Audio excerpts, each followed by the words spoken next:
We are not in an AI bubble. Yet, everywhere you go, on X, listening to the All In podcast, reading the tech article write-ups, you'd be convinced that we're in a bubble that is about to burst. But in this video, I'm going to give you 5 definitive reasons for why we are not in an AI bubble. And it's easy to prove without a shadow of a doubt. And number 1 is simply the fact that AI is already producing significant economic value. So in 2000, a lot of companies had a website and a stock ticker. It was almost like the crypto boom a couple years back. But with AI, I'm seeing it right now. We're building infrastructure into businesses that is allowing them to automate processes, to cut costs, to increase profits. You're seeing everywhere from 500 employee businesses to 2 employee businesses find ways to get AI in there that can just help them speed something up or make something a little bit better. And even if it's not, building billion-dollar businesses with one person, AI is already impacting almost every single business, at least in the United States, that I'm aware of. And it's helping everything from, developers increase their development speed by 50%, to helping knowledge workers cut time on redundant tasks by 30 to 40%. This is pretty easy to see. We're all using AI all the time. So that alone makes it different from the dot-com bubble era. Number 2, mass adoption took a very long time with the internet era. At its peak in 2000, internet penetration was about 5%.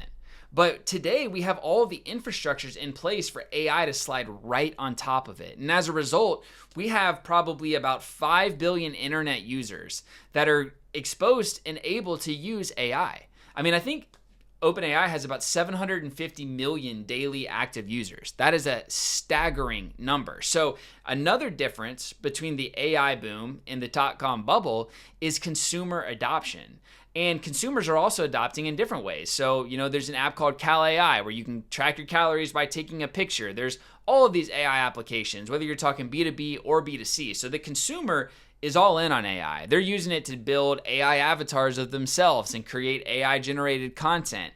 And, AI, it really relies on global infrastructure. So data centers, GPUs, things that have already kind of had the foundation built, whereas the internet was a brand new infrastructure that needed all of these things to happen before it could actually come to fruition. So the second reason we're not in an AI bubble is it's already being mass adopted by consumers thanks to the global infrastructure that's already in place. Now, I kind of just accidentally combined number 2 and number 3 because number 2 is the fact that we have mass consumer adoption. Number 3 is the fact that we have global infrastructure in place for these systems to just simply get put on top of. So that's 3 reasons right there why AI is not in a bubble. And now when you think about number 4, it's a big one. So dot-com companies really had no revenue model. They were hoping for advertising and maybe they could get eyeballs to monetize, but there was no real set or structure for them to monetize their businesses and take advantage of the fact that they were this new cutting-edge software technology. Well, AI companies already have a lot of different monetization structures, whether you're talking about consumer subscriptions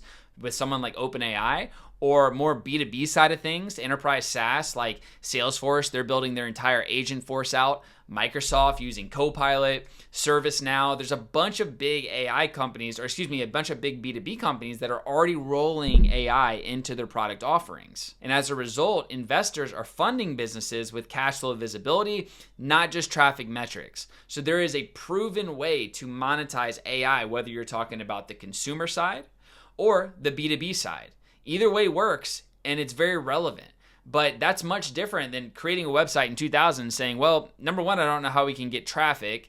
Number 2, I don't know how we would even monetize that traffic. Number 5, and this is really a big one. So AI is improving core business efficiency. It's not just adding in features. And if you think about a lot of the big flops from the dot-com era, they were creating new markets that were relevant and valid, but they didn't have significant pain points. So think of something like pets.com. Well, the problem with these websites is they all collapsed the second customer acquisition costs expanded past the early hype. So there was really nothing that was just, you have to use this. If you don't use this, you're gonna get left behind. It was just kind of like, hey, this is a cool website. This is a decent little idea. Whereas AI, it's being deployed everywhere. Whether you're talking about coding, which is probably the main use case, to legal solutions, to customer support, to healthcare diagnostics, to logistics. These are must-have implementations that if a business does not actively add this into their business, they're going to get left behind pretty quickly, and it's going to be ugly.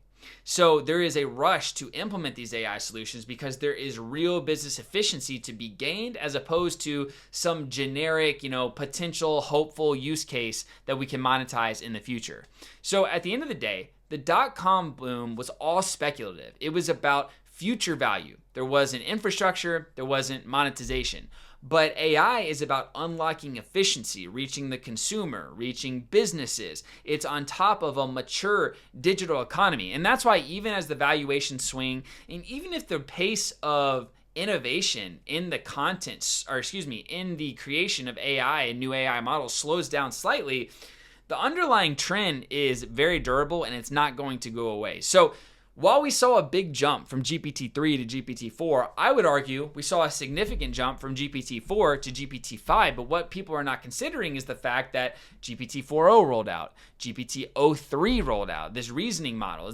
There was like 60 updates to GPT-4 by the time GPT-5 came out. And so it felt like the actual rollout was a lot less significant, when if you had jumped from the actual day one GPT-4 to GPT-5, you would be absolutely blown away. Just couldn't believe it. So with that being said, we are absolutely not in an AI bubble. I think these 5 reasons definitively prove it. And anyone that says that we are, I don't know what they're talking about. I'm bullish on AI. I'm all in on AI. And this channel is dedicated to making AI accessible to people that might not have a tech background, might not be engineers, because this is something we all need to use. And I promise you, in 10 years, AI is going to be way more relevant than it is today, despite the doomers saying we're in a bubble.